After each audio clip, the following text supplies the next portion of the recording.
Hey everybody, Robert Creamer here, Learn Commercial. Welcome to module number 4, Landlord Representation. Most of this is going to follow pretty darn close to tenant representation with a few alterations on how we handle the backside or the middle of it. But the properties, the asset classes, the types of leases, all that stuff's going to be the same. But we're going to run through those again anyways in case you just happen to pick Landlord Rep as your first class. And I'd also, I don't know if you guys have tried these blue light glasses. They actually really help your eyes and help see the screen better, but look at that glare. That is absolutely crazy. So I won't wear these right now, but I'll put them on when we go through the slideshow. But they are good. Take a look at, if you look at the computer screens as much as we do, right? So I'm gonna jump right in. Again, all of these are in Kajabi. So log into Kajabi, go watch any of the recordings, and every time we have a live training, we're going to be re-recording and reposting that, right? Because things are going to change, they're going to alter, we're going to add homework, add resources, add alterations, alter the PowerPoint as needed based on whatever's happening or we feel like we need to add or whatever feedback. So make sure you're giving us plenty of feedback, but let's rock and roll. Let me share that.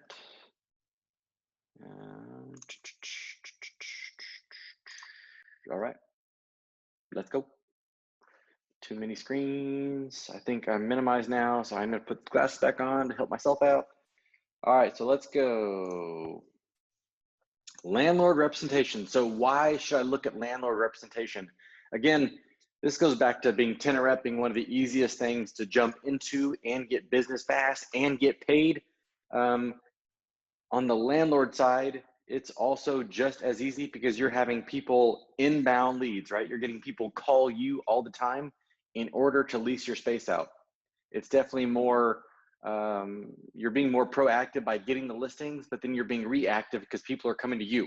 So you're not having to go out there and search and hunt and check on availability. One of the obstacles that we run into as commercial realtors is we're busy and we should.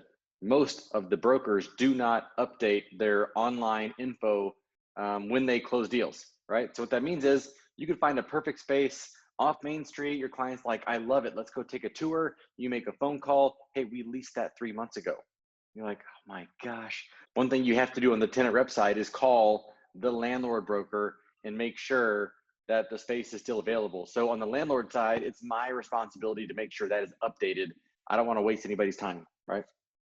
So, but landlord side's great because you're not only having one client looking at one space to lease somewhere in your city, but now we hopefully have a larger property where we can have a lot of tenants coming in to lease, right? So it's a great way to get a lot of listings, so to speak. You're not having one client, you have one big client and a lot of people coming in. All right, so same thing as tenant rep. What is a landlord representative? Definition: a commercial real estate landlord representative is a licensed real estate agent that represents owners and assists to lease their office, retail, or warehouse space, right? Our fiduciary responsibility lies with the landlord, the owner. Definition of a lease: a written agreement under which a property owner allows a tenant to use the property for a specified period of time in return for payment of agreed upon rent, right? All right, so we're gonna jump over. I'm going to stop sharing this slide deck and we're going to look at the landlord rep Word doc, which again will be in your resources. It's just too much wordage to pile into a slide deck, I feel like. So we're going to share that screen real quick. There it is. There it is. Let's go. All right, landlord rep.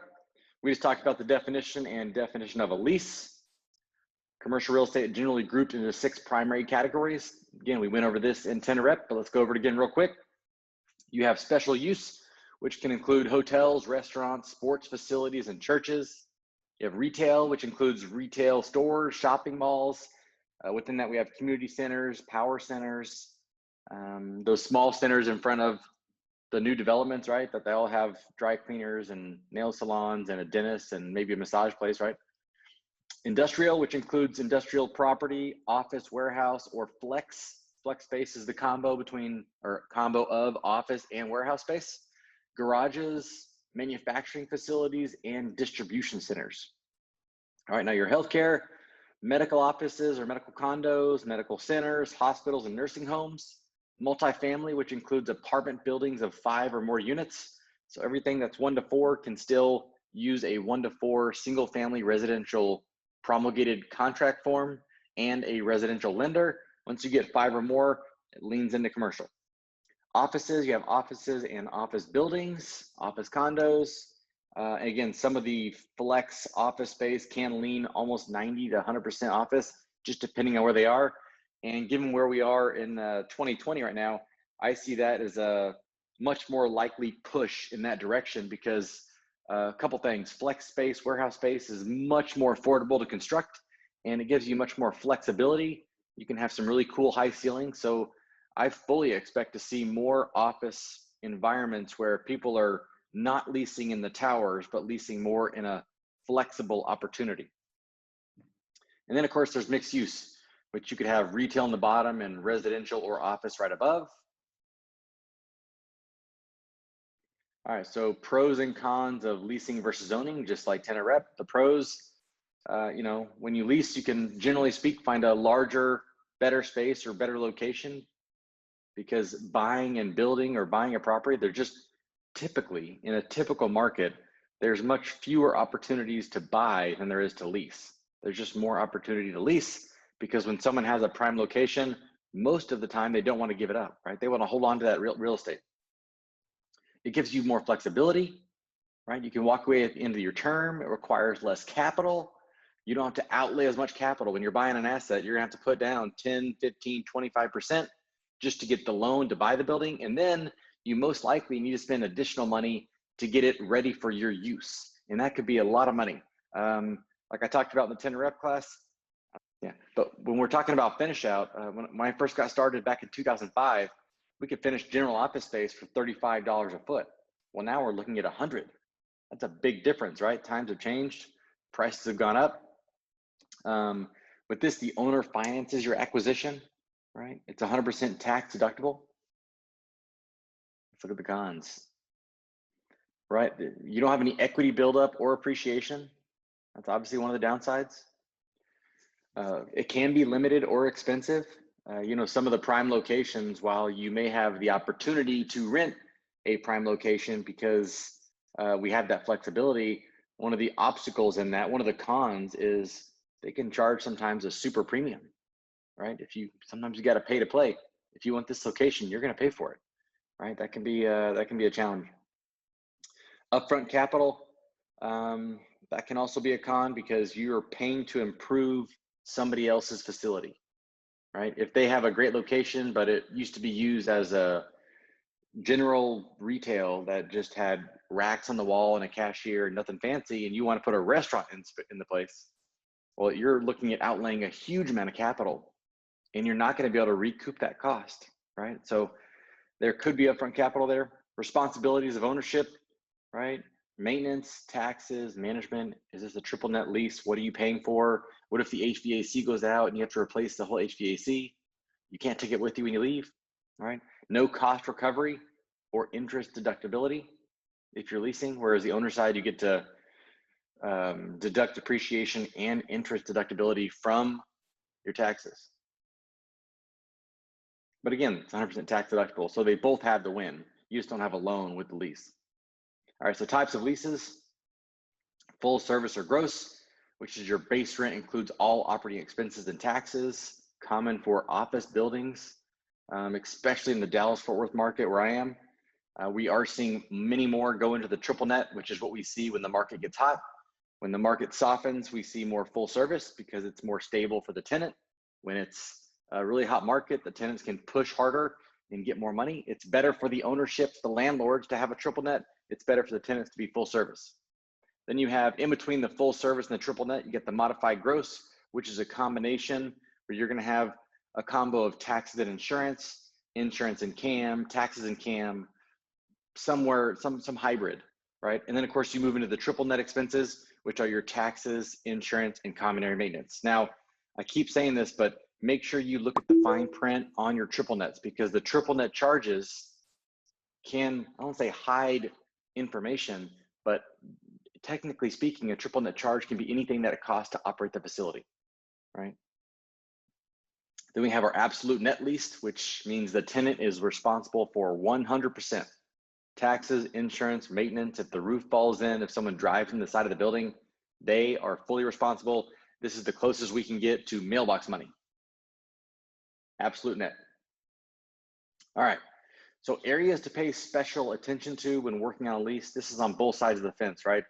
The landlord obviously wants to make sure he's protected, as does the tenant.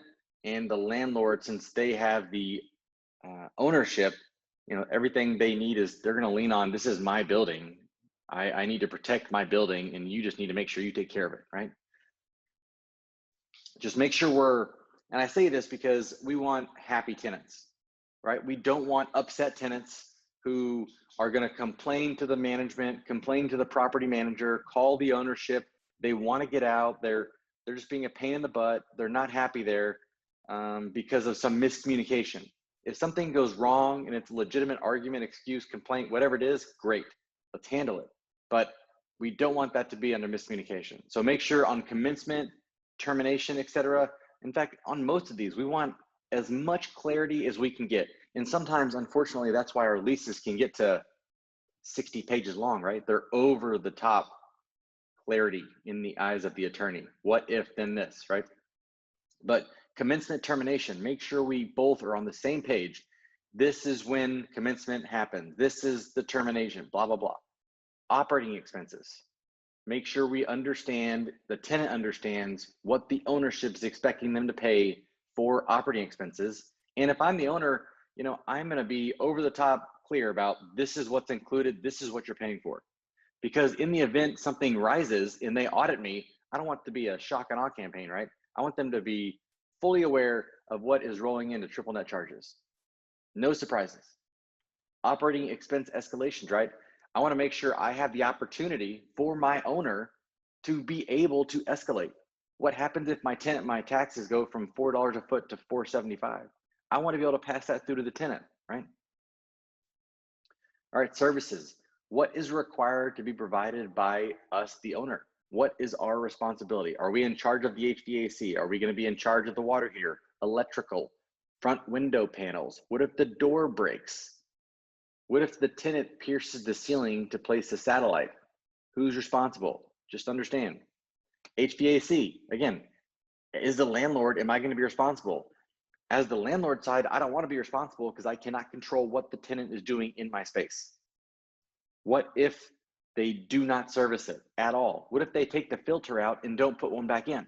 It sucks up dirt, it damages the coils, your AC is ruined, right? That's where you have that struggle with HVAC. So on the tenant side, you want to protect your tenant. On the owner side, you want to protect the owner. Fire and casualty. What is your insurance obligation? What your insurance needs here? Indemnification, insurance, liability, and subrogation. Just make sure there's clarity and you're protected here. Tenant owner default. What happens if the tenant stops paying rent? What happens if they're 3 days late? What happens if they're 10 days late? Make sure you have the steps in place. Most of the promulgated forms have some language like, you know, on day 3, there's a 10% penalty, and then every day after that, it's $50 or something like that, right? And then some of the owners say, look, at day 3, I'm going to slap a notice on your door, or I'm going to send notice by certified mail, you are in default, right? Most states have it's kind of a no pay, no play environment with commercial real estate. So this does not take long to evict someone in commercial real estate. You know, they're pretty serious about it and they will lock you out. So just make sure you understand your state's laws on the commercial side. Just go ask a property management company who manages commercial real estate. They'll tell you how fast it can happen. Subletting and assignment. Again, you want to give the tenant, as the ownership side, an opportunity to sublet and assign it, because the last thing you want to do is have them just file bankruptcy, vacate the space in the middle of the night, and you have no recourse. What are you going to sue them with the bankrupt company? What if they have no money personally? There's no personal guarantee. I mean, you're just out, you're done. So you want to have an open line of communication. You want to work them the best if something goes wrong. Hey, I understand, you know, stuff happens, right? Especially now, we're in the COVID area of 2020, right? What else can happen? So just open that line of communication. What's going on with your business? How can we help? Is there anything you can do to offset your rent payment, right? And then as the owner, this is what I can't. Maybe it's time we need to look at subletting your assignment. So always give them the opportunity to find a subtenant to come in if they just can't make it. If there's no win in sight for the tenant, they're going to leave anyways. Let's just try and help them and help you offset your risk, right? So get them in there. ADA and hazardous waste. Most of the time, you're not going to have to worry about hazardous waste. If you do, you know, every state has an organization that comes in with your phase 1 environmental. You know, every lender right now wants you to do a phase 1 environmental. So when you bought this property as the owner, 90% of the time you're going to have to, or more, probably 100%, need to get that phase 1. So that would have told you if you have any hazardous waste. And then you just need to know if your tenants are going to be using any chemicals, right? Are they cleaning printers? They use chlorinated solvents. Is it a dry cleaner? Not the drop station, but a dry cleaner where they're cleaning. They use a lot of chemicals. Those are a couple of the ones that you need to watch out for. But ADA, so one of the ways you could help your tenant is to make sure you're on top of ADA as well. Because if you have an older facility and the tenant coming in knows they're going to have to spend like $200,000 on finish out, that's going to trigger a new development with the city. And more than likely, they're going to have to comply with all new ADA, meaning their bathroom doors are going to have to be wider, more room for a wheelchair to turn around in the bathrooms. You need a ramp if you have stairs. If your floor plate's more than 3,000 square feet and you have more than one story, you need an elevator, right? There's a lot of stuff that you need to be aware of. Now, there's ways if you don't do that much renovation, it doesn't trigger the city with the new permit type stuff. So just find out. Talk to your GCs, talk to your engineers in your area. All right, this is all stuff you just learn throughout the years. You don't need to know everything about everything when you first get started. The main thing is take care of your clients. If you don't know, go ask, right? We have plenty of people across the country. Go to the Facebook closed community, ask questions. That's what it's there for, right? You don't need to know everything. These are just items to pay attention to. And a lot of your clients, to be honest, they almost don't need your help. What they need is they need access to the tools you have in order to go find the space and help them negotiate the space. But after that, they have their legal, their counsel. They've already done this before, right? So don't stress too much because sometimes this can be a little overwhelming. Right, option to renew and expand. So this is where on the landlord side, it's going to differ greatly than the tenant side. On the tenant side, you want to have a built-in extension so you can't be kicked out if this is a winning location. On the landlord side, you probably don't want to agree to a set rental rate because we are unsure where we could be in 3, 5, 10 years. You might say, you know, we're only going to give you one option to extend because we want to see what's going to happen in the future. But again, you may want to continue with the mindset, I want happy tenants. I would rather stay full. Let's go ahead and grant it. But it's a different kind of a thought process there. All right, amendments. Make sure whatever amendments you need. Every state has different amendments. If it's in a MUD or if it's in whatever it is, just go check out your amendments and see if you need any. Make sure you got those taken care of. Financial review, what is needed? And this is on you, the landlord side, right? Do you have a lender that requires financial audits every quarter, biannually, or every year? If you do, you need to have this in your lease because the lender is going to want to see the financial strength of your center based on the financial strength of the tenants. So your tenants are going to need to provide audited or a letter from the CPA stating the P&L statement, cash flow, sales, something, depending on how much detail the mortgage company needs, right? So just be wary. You may not need it, you may not care, but just make sure if your lender requires it, that's in the lease. Zoning. Is this use permissible at this location? You do not want to go down the signing, executing a lease document if the use won't follow through. So this is obviously not your full responsibility, as it's the responsibility of the tenant and the tenant's broker. But we're all playing nice. We all want to get this done. Again, we want happy clients. Help out. If you already know, inform them. If you know there's a restriction, inform them. The CO, right? Make sure they get a CO before they start operating for business as the broker and or owner. right? And then tenant improvements. How much money is the ownership willing to allocate for tenant improvement, right? From a broker standpoint, we want to see kind of what's the norm, what the lease rates are, has everything gone up, gone down, what's the general cost, what's a reasonable number to tell our ownership that we should be expected to pay. Now, sometimes we run into ownership that says, I'm not paying anything. I know my location is prime, it's key, it's one of the best in the city. If they want it, they can pay. It's pay to play.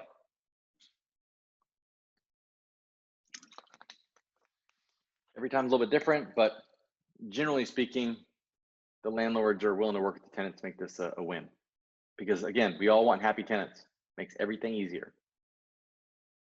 All right, operating expense components, right? These are going to be wrapped up in the triple nets, and they can include some or all of the following. So just, you know, your landlord doesn't have to disclose, but I'm of the opinion that full disclosure is always the best way. And so I would push for, look, when we sign a lease, let's just send over everything that's covered in these expenses, right? Property taxes, property insurance, various maintenance, you know, building, landscape, elevator, restriping a parking lot, property management, utilities, janitorial costs. There's a lot of stuff that can be, I don't say hiding, but placed in there. And if you start adding those up in some markets, that price tag can get astronomical. So, you don't want to price tenants away from even looking at your center. Right, take a look at this chart showing a rehabbed building, right? The base year taxes are low based on pre-rehabbed value. Property was reassessed, and this is the new tax rate, big jump. So this is why the triple net works great on the landlord side. And this is why tenants and the tenant broker needs to be on top of their game and figuring out what's happening. And this is the same thing when you look at investing, because if the difference is passed along to the tenant, this could be a deal breaker for the future. And you hear this all the time. You hear tenants getting in and say, oh man, I'm paying, $5,200 a month. It's great. We're happy. Business is going good. Next year, taxes jump up. They get sent with the reconciliation. They not only have a new base rate at like $6,500 a month, now they have to also pay $30,000 for last year. That's a big number. 20% hike. So let's take a look real quick. All right. So, the remaining years increase could be insurance premiums, cost to maintain, but initially, this initial big jump is taxes. So this is why it's important. Look at that hike. Start date, the day they signed the lease, right? This is pre-rehab valuation from the county, the city. So your taxes are X because they see this as an older, maybe dilapidated, whatever building, right? And this goes the same way on residential too, actually. But let's say your triple net charges are $525 a year, right? On a 5,000 square foot space, that's $2,187 a month in addition to whatever their base rate is. Now, in year two, look at that increase. They reassess the value of your property. Your property was worth X, now it's worth X and 57% increase, 1.57% of the base year. So that means your new triple net charges are 8.25%, which equates, you're going from $2,187 a month to $3,437 a month. That is a big hike, right? That is a realistic thing that happens. And then year three jumps to 9. We have a 9% hike in CAM charges, right? They had to restripe the parking lot. Janitorial costs went up. Year four, 8.5% increase, right? But you can see how this could happen. And we're not seeing many 525 triple nets anymore, unless it's industrial space. We're seeing the 978. In downtowns, we're seeing 15, 17, 18, 20 a foot a year, right? So if you got in at 9 and jumped to 18, if you had a 20,000 square foot space, that's a big jump. That's why it's important, especially on the investment side. You have to understand the taxes and where the taxes are. So even as the tenant rep or landlord rep broker, Again, we want happy tenants. So when you're the landlord broker, you should help the management, whoever manages that asset, or if you're leasing it, you need to create the budget for next year, right? Don't just shock everybody. Have a budget, look where the taxes are, what's the likelihood of them increasing? Be transparent, right? You don't want a tenant in there for 1 year and then they can't afford it anymore. They have to bail, and everyone's in trouble, right? So when working with landlords, understanding the needs, wants, and why are very important. Asking questions thoroughly will tell you what the most important factors are and which can have some wiggle room. If this is their first commercial property, this is where you guide them through the process and help them make the right decision. Remember, we are working towards clients for life, not a one and done. Customer service and keeping their best interests at heart are on the top of the list, along with your fiduciary responsibilities. Learn to mirror and match the people you are speaking to. Know if you have an alpha, a high D, or a social butterfly, a high I, or an engineer, high C, right? I know we probably talked about this a lot, but it's important. If you haven't taken a DISC profile test, just go to, I think Tony Robbins has a free one still. If not, you can probably Google free DISC test, and it should show you what your personality traits are, and then it should tell you about all the rest of them and how you should be conversing with them, because they are different. Now, obviously, we'd all love to build rapport with everybody we talk to. It builds better relationships. We just relate a little bit better, but some people don't have time, don't care, don't want it at the moment. So just know who you're talking to. If you're talking to a high D for the first time, you literally may have 30 seconds to make an impression, and that's it, right? Don't jump into, hey, how's it going? What about this rain today? It's kind of crazy out there. Nope. You're gonna know pretty quick. If you're doing with the high I, they want to talk to you. They want to see what's happening. They want to talk about the rain. And then you have your high Cs, which want to go through every single paragraph of what you've done with your last deal, right? The high Cs are engineers. What does this paragraph mean? Why does it say that? What does this paragraph mean? Why does it say that? So just get to know who you're talking to. It'll help the conversation go much smoother, and then you can adapt to however they're reacting. So learn how to proceed with each for maximum results. In addition, knowing your market will also tell you how to handle objections and tenants. In a hot market, you will handle things much differently than in a down market. We can explain that a little bit later. All right, so start to finish on the landlord rep side. Again, we go back to lead generate. Remember, all this stuff every day: educate, lead gen, follow up. Educate, lead gen, follow up. It's on repeat for a reason. It is so important. That is what you need to be doing. In fact, you don't ever have to lease, sell, or anything a building. If you are just a freaking rock star at lead gen, you could refer every piece of business and make a killing, right? That's why do you think all these companies who just gather leads and sell them to realtors and sell them to roofers and sell them to insurance companies make so much money? They're great at getting leads, and they know you're not. Get great at getting leads. You don't have to pay anybody else. You are the lead magnet. You are the machine. If you are the machine, you will win. All right, so goal here is to set an appointment. Don't sell on the phone. You can get there, but not in the beginning.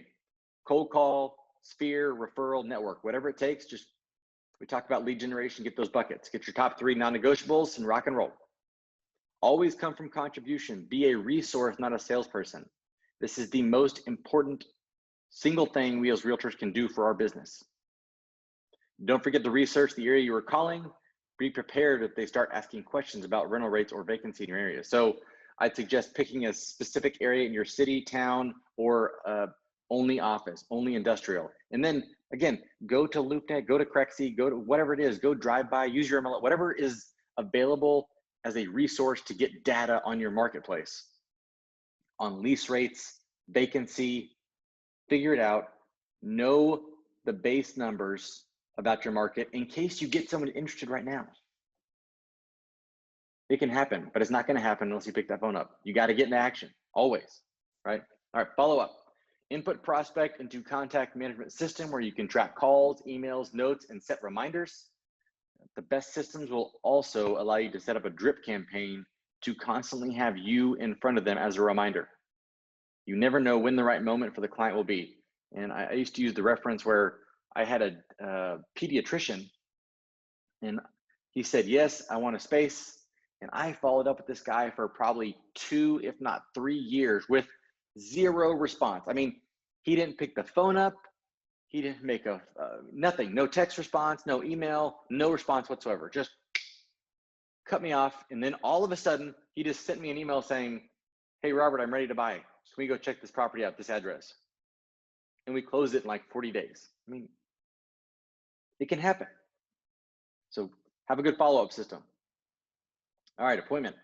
Dress to impress, always dress professionally. First impressions do matter. Arrive early. Bring any information you have in the building, right? If it's been on the market prior, print that out. If it's changed hands, print that out. Who's the management company? When was the last renovation done? Just dig in a little bit.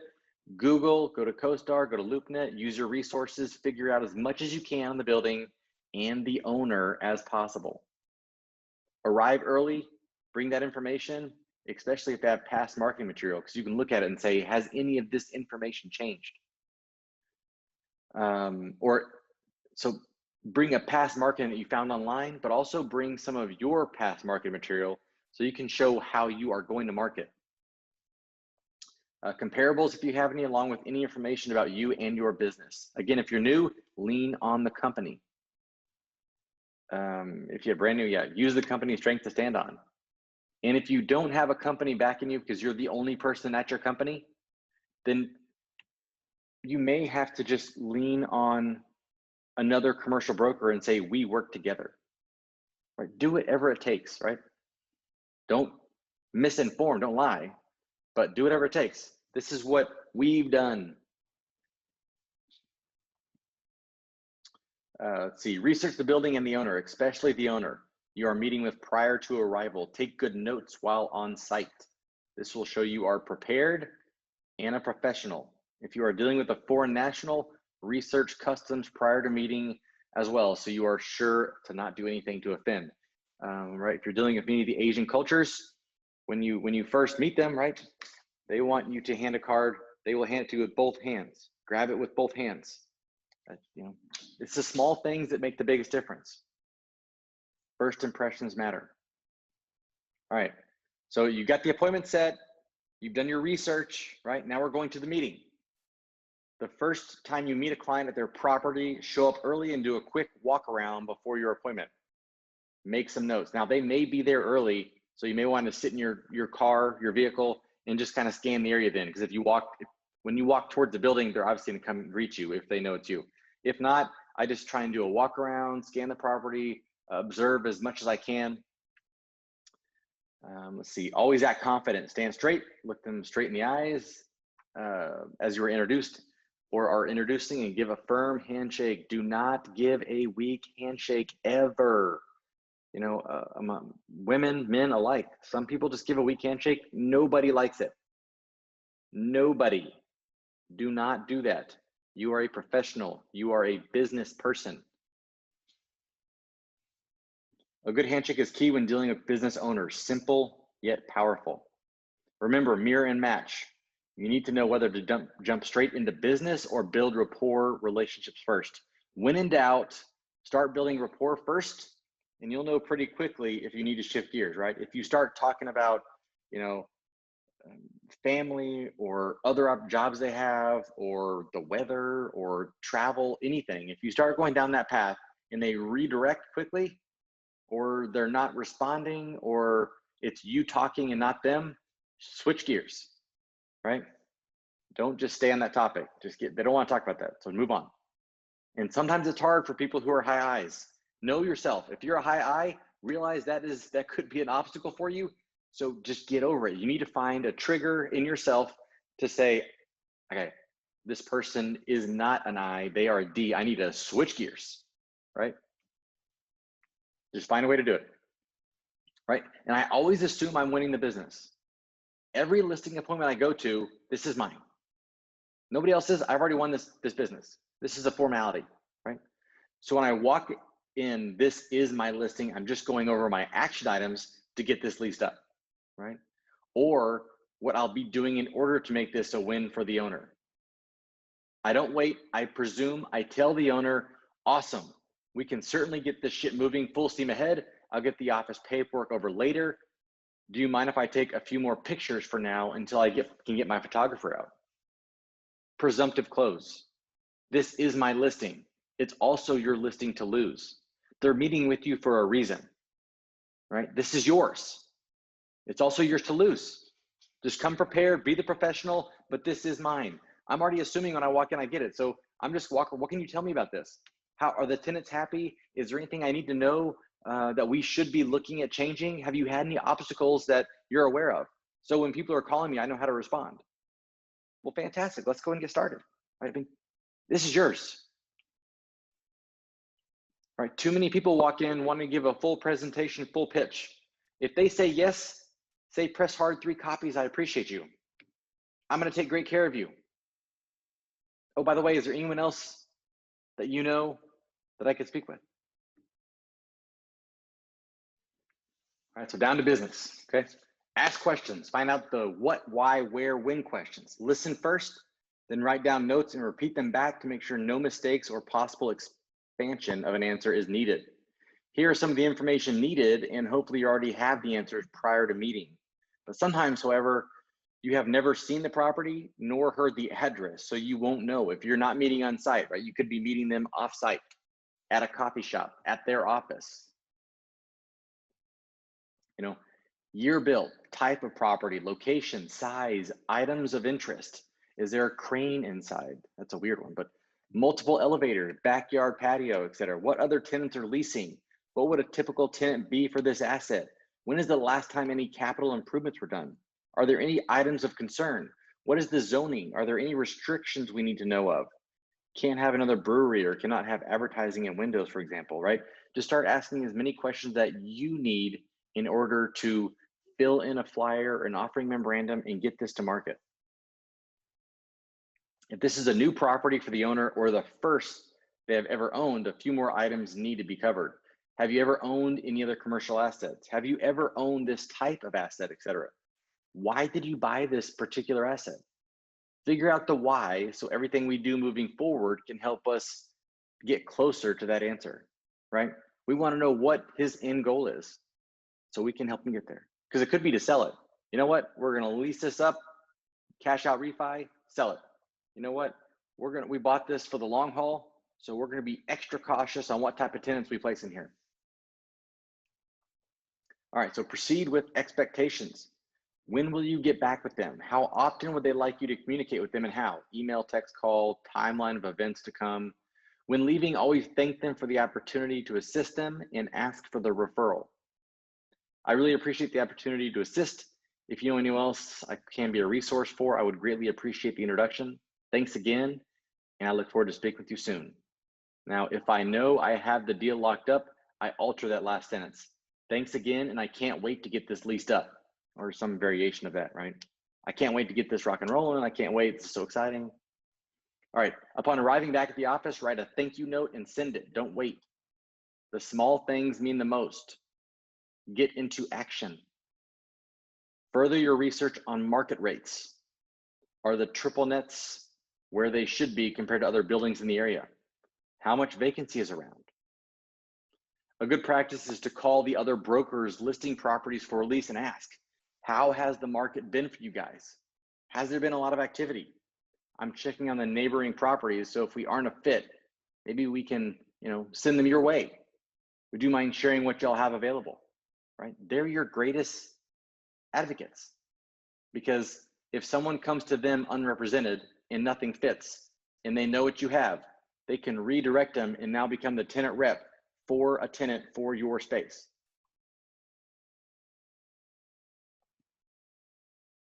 All right.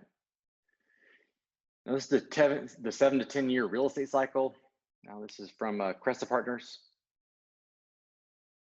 Low vacancy goes to increased prices and rents, accelerated new construction, right? We've had a lot of accelerated new construction.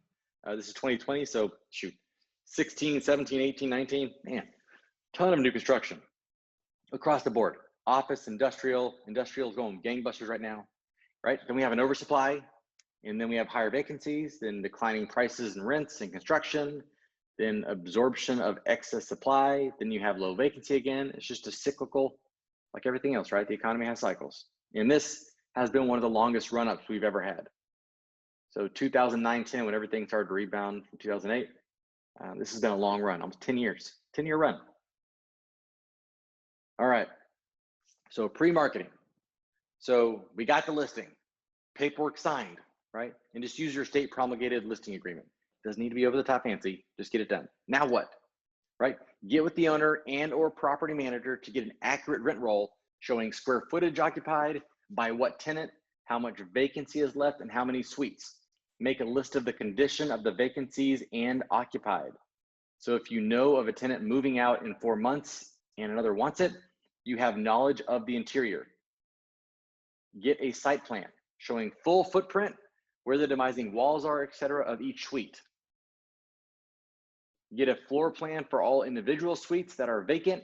If the owner doesn't have one, help them find a company in your market that can create it. At the owner's expense. Don't front this, because again, if something should happen, this is for them. They get to keep this. They will always need this. The property manager should have this. This is not for your records for the long haul. This is for them. It's like getting a survey. If I'm buying a property, I'm not sure I'm going to close yet. Why would I pay for a survey? Because ultimately, it's going back to the owner if I don't close. I understand there's extenuating circumstances, but hire a professional photographer to take aerial, exterior, and interior pictures. Get a GC to come out and give a ballpark cost to general finish out the vacancies or make them usable. That way you have a better understanding of what it will take to get the space ready for release for the next tenant. Because a lot of the tenants or tenant rep brokers, they do not know what things cost and they won't be able to give a good answer.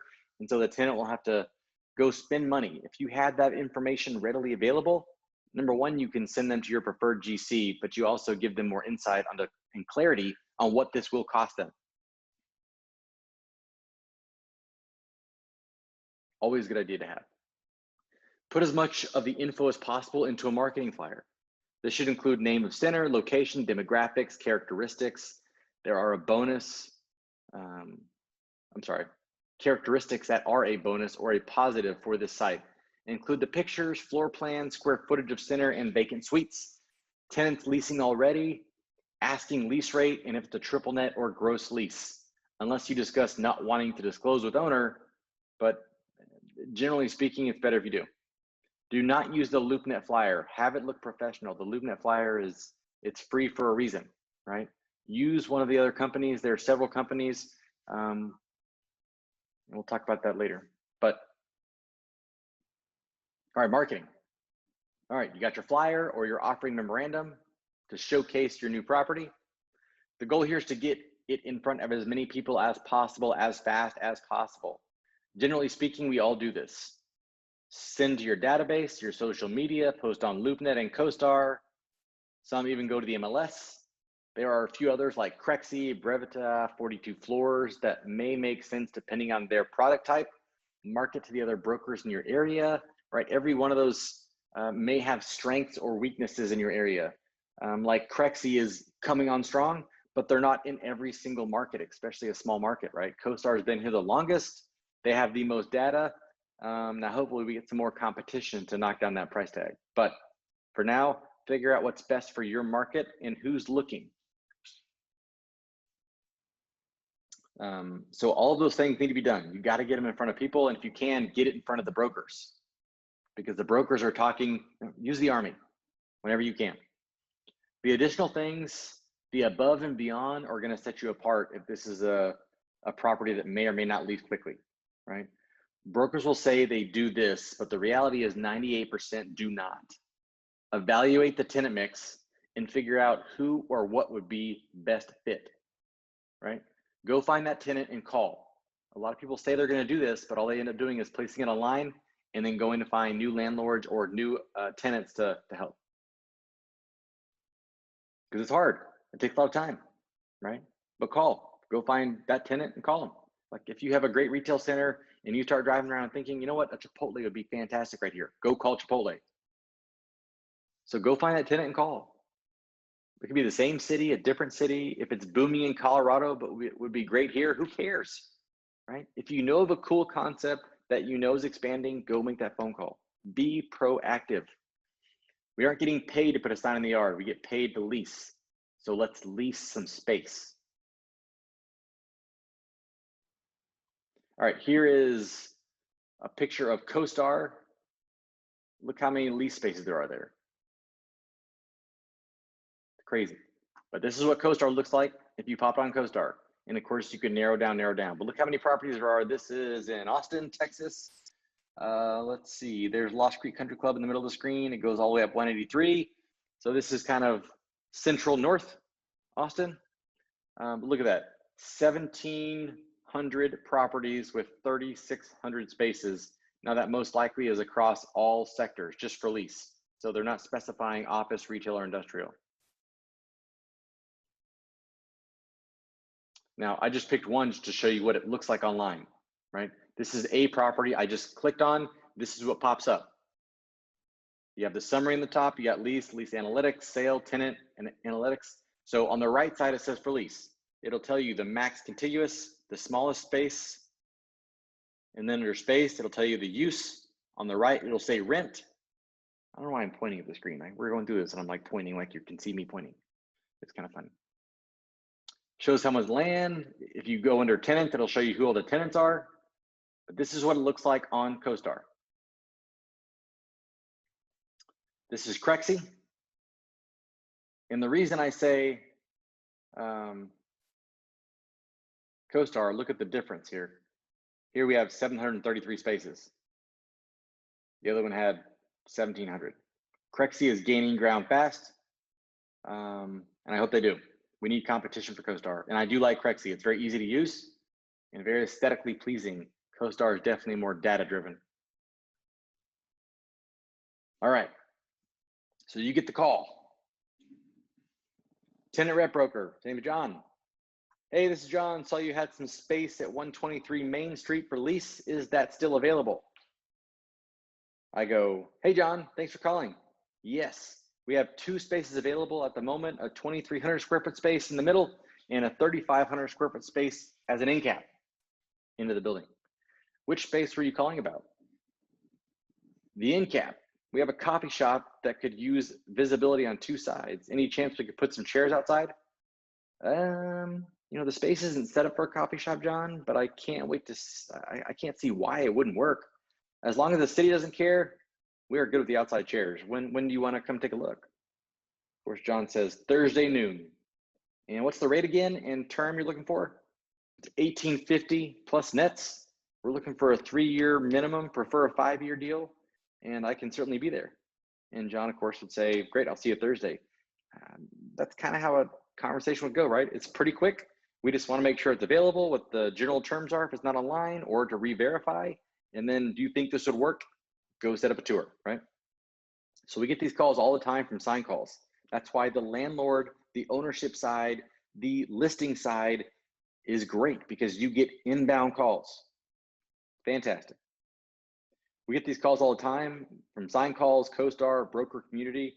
The more listings you have, the more calls you get. When you start picking up a larger number of listings, you will quickly realize you need support. You need a great admin and possibly a showing agent. If you have 40 listings, there could be days you have to show 5 to 6 spaces and won't have time to respond to calls, texts, emails to make sure you saw and forwarded the LOI for a lease after you review. Help review a lease, communicate back to your client on progress, lead generate, follow up with anyone, right? The list goes on of stuff you won't have time to do because you're running around showing space, talking about it, and then taking notes. That's a great problem to have though, right? But get help as soon as you can. Never stop lead generating and following up well. Too many people get complacent and they close a big deal, they make a lot of money, they stop lead generating. They get a ton of listings, they stop lead generating. Never stop. Hire help.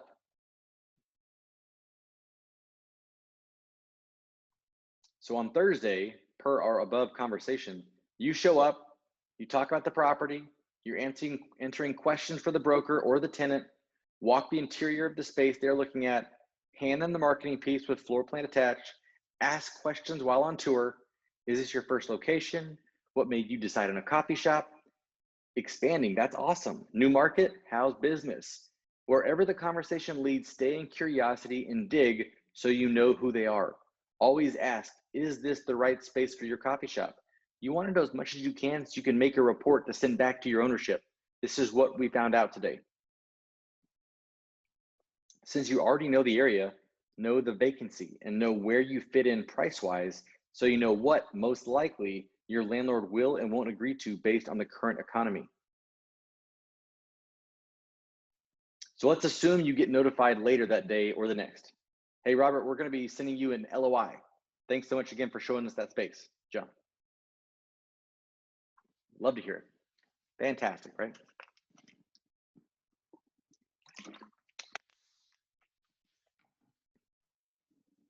All right, letter of intent, LOI. Good start, right? Negotiations for a lease begin with either an RFP or an LOI. An RFP is a request for proposal in which the ownership or representative initiates the offer. For this topic, we will stick with an LOI, which is most common. These documents are non-binding and for the most part hold no legality behind them, or very rarely. So I wouldn't worry about it. The LOI is geared towards getting all major items discussed prior to moving forward with a lease agreement. The tenant rep broker will go into as much detail as is necessary for his client. Please look at LOI form to see specific items covered. Either side can add or alter items as needed. Now we have a basic LOI form that we'll show you again, and we're going to be adding more complex LOI forms, really whatever you need just to get the major deal points out of the way. And most likely your state also has a promulgated form. If you have access to zip forms, there most likely will be a promulgated form in there for a letter of intent. Feel free and use that. Generally speaking, the landlord cares about a few things, right? The financial capability of the potential tenant to pay the rent, right? Show me financials. What type of venture this is, and will it work well with the other tenants, our center and the area? How much money will be coming in and how much going out? TI, tenant improvement, and commissions versus rent. What is my net? And it's different. The first year net's going to be low. You'll make money on the back end, right? Or year two, not the back end. Do I like the person I am leasing to? Sometimes they don't meet, but it can still matter. Since we know what the cost should be to fix up or make our vacancy usable, we have a good idea of how much the tenant should expect for TI. If our space is in tip-top condition, we most likely aren't going to need to pay any or very minimal tenant improvement dollars. If the space is brand new or in dire need of repairs, we know we will assist the tenant in bringing the space to his or her likings or get as close as we can to it. For example, a shell space, we could most likely see anywhere from 35 to 65 a foot in tenant improvement allowance, paid by the owner to finish out the space. That's a big swing, just depends where we are. To finish out a space, it will cost anywhere and fluctuate based on a cost of material, labor, etc., but 60 to 120 bucks plus a foot, depending on the level of finish out. That's why you want to make sure what it's going to cost, what they're using it for. Now, I say that if it's second generation space, they're not going to spend anywhere near that amount of money. That's high. That's on a shell space. If it's second gen, I mean, let's say it's 5,000 square foot space and the rent's 24 bucks a foot. I mean, we're probably talking like 10 bucks a foot. It's all negotiable, of course, but it's not going to be anywhere near 35, or most likely. In a slow market, though, it could. We're all different in every market, those cycles. When the market slows down, tenants can ask for a lot. When the market's hot, tenants can't ask for a lot. Or they can ask, but usually get denied. So our job is to reduce our client's liability, right? This is why we ask so many questions on who the tenant is, what are their financials, are they new to this venture, etc. The landlord will be out any TI dollars and commissions negotiated. Sometimes the landlords don't have any positive cash flow for a full year or more due to spending so much money up front. So while the tenant thinks they may be getting screwed or paying too much money, I mean, look how much money the landlord is kicking out without really netting any money that first year. In addition to the LOI, the landlord may require a set of financials either by the company, LLC, or the individual signing the lease. They may also require them to sign a personal guarantee. When the market is hot, most owners want as much protection as possible. So they're gonna ask everybody for a personal guarantee. With the soft market, they sometimes just want a tenant.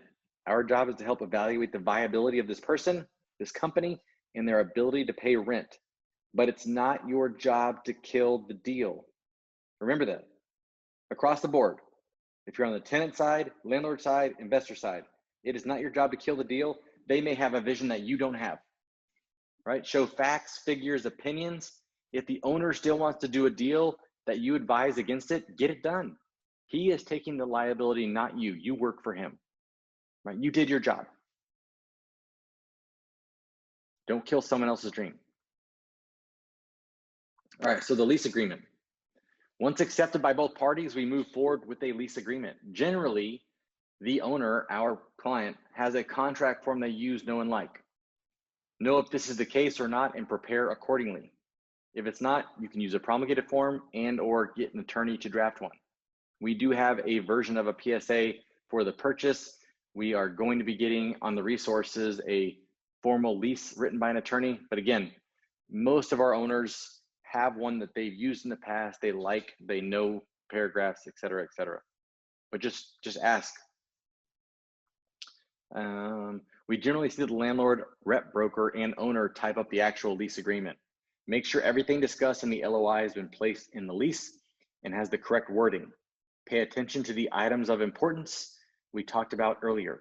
The devil is in the details, so reading thoroughly will make sure you are covered. Always advise your client to seek approval of an attorney. Like, I will review the document and come back to you with any concerns I have. However, I am not an attorney, and should you desire one, we encourage it. Protect yourself always as the broker. And this, of course, is if we have a different attorney type it up, or we use one that we have, or the promulgated form. We want to make sure that everyone is comfortable moving forward. If this is your client's lease agreement, we don't really have any issues here because we're just kind of filling in the blank. But always say that, because most likely their attorney is going to cross some stuff out. It may come back and we're unclear or unsure how we need to direct that conversation. So sometimes, again, an attorney will step in on the backside. Once agreed upon by both parties, make sure everything is signed properly. Now, I say all this stuff, don't worry about it. Don't get stressed out about it. Just know you need to review the lease. The owner should review the lease. And if there's any uncertainty or confusion, just tell them to go talk to an attorney. Just don't overthink this, right? You did a great job getting the tenant to this point. It's not your job to be an attorney. Your lease document is now executed and the dates and activities set in this lease begin. So the ball starts, the execution starts, and you're moving towards commencement. Right, congratulate your client, come from contribution again, gift card to Office Depot, lunch on you. If you can, be as creative as you can, get creative. For example, if you know your client uses the desk, get him a new nameplate. If he loves golf, get him a pass for 4 to a nice club, ask for the referral, read John Ruhlin's book, Giftology, search his Facebook, LinkedIn page, see if he has any hobbies, get creative. All right, commission agreement. Lease commissions vary from a purchase. There is no title company. Once you have finalized the lease, you need to complete the office paperwork for your company and make sure you have everything turned in. The tenant rep broker will send you an invoice outlining the commission due and when. Make sure this is accurate. Leasing commissions are generally paid in 2 parts. First half upon execution of lease and the second half upon commencement. So for yourself, keep an invoice of what needs to be paid out per the lease, per the LOI, and then make sure it correlates with whatever he's asking for in his invoice. And then the landlord owner will be paying your company, and then your company will distribute accordingly. All right, follow up. Keep touching base with your client and the tenant during build out and move in to make sure everything is being taken care of, right? You want the tenant to start off on a good note. 30 days after moving into space, drop by for a visit. Shows you are a professional and you value them as a tenant. And given if you do this well, you have a great shot at helping them with their next location or move. And always ask for a referral of any other tenants he may know who need a space or who you can help. I mean, how many tenant rep brokers are dropping by the space to check in on them a month later, 2 months later? If you do this well, there's a really high probability you're not poaching their client. You're just showing that you're a professional and you're letting them dictate and choose who they decide to use in the future. Big difference. Be a professional. So let's go back to our, I think we're gonna jump into homework now, guys. Hope that's a long document. It's a lot of material. Hopefully me talking through this helped, and hopefully this glare on my glasses didn't get y'all out of sorts. Let me see. We're gonna go back to share the PowerPoint. Boom. I think that's right. No, desktop too. There it is. Boom. All right. So let's go. Let's go. Action item number 1. Would I rather be working with landlords or tenants? Right? That's something you need to decide. You don't have to exclude, but most people try and help the landlords and or the tenants. And just why? And the only reason I ask this question, because you need to start thinking about which avenue of commercial real estate do I want to go down? Do I want to be more on the tenant side, on the landlord side? Pretty soon you're going to figure out the investment side. Which asset class do I like the best, right? Just start looking at where you, I don't want to say passionate, but what's more enjoyable? What do you like working with? Tenants or owners, right? What type of commercial asset class would you prefer? Retail, office, industrial? What about it do you like? When you have more passion for something, the job becomes much easier, right? And that's truth. All right, so here's another cool video. It's a short video, and the sound should be working because the last on the tenant rep video, I actually had to redo it again because the sound didn't come on because Zoom makes you hit some weird button. But here we go. This is kind of cool. It's really short. I think it's 2 minutes long, but this is what they're saying the world in 2030 could look like. So watch this video and go post your feedbacks on the Facebook group. It's pretty crazy.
That's crazy. And some of those definitely don't look overly appealing. I mean, veganism. Come on, love my hamburgers. No, that's probably, we're gonna have more vegans, and we're also gonna have more, I know a while back, they're already talking about food that's been built out of the muscle tissue as opposed to raising a full cow, for example. So everything will be shifting. I didn't like that. There's just some of the slides to me that are a little bit questionable, but it's interesting to see that kind of stuff and where some really smart people think the world economy is going to end up going. And CBRE has done some great research. They got some really cool videos. So I'd encourage you, one of the nice things about, this glare is crazy. One of the nice things about these massive companies is they go out there and they do this massive amount of research and they educate the public. Well, we are the public. We happen to be in commercial real estate, but go look at their research. Go to JLL, go to Marcus and Millichap, go to CB. They have some great product, great articles, great videos talking about where our industry is going, right? It's all good stuff. CoStar's got some great reports out. Educate, that's weird. Educate, lead gen, follow up. Educate, lead gen, follow up. Get into action. Hope you guys enjoyed this. Hopefully you go out there and get some fantastic listings to be the landlord rep. And we'll see you next module. Take care, guys.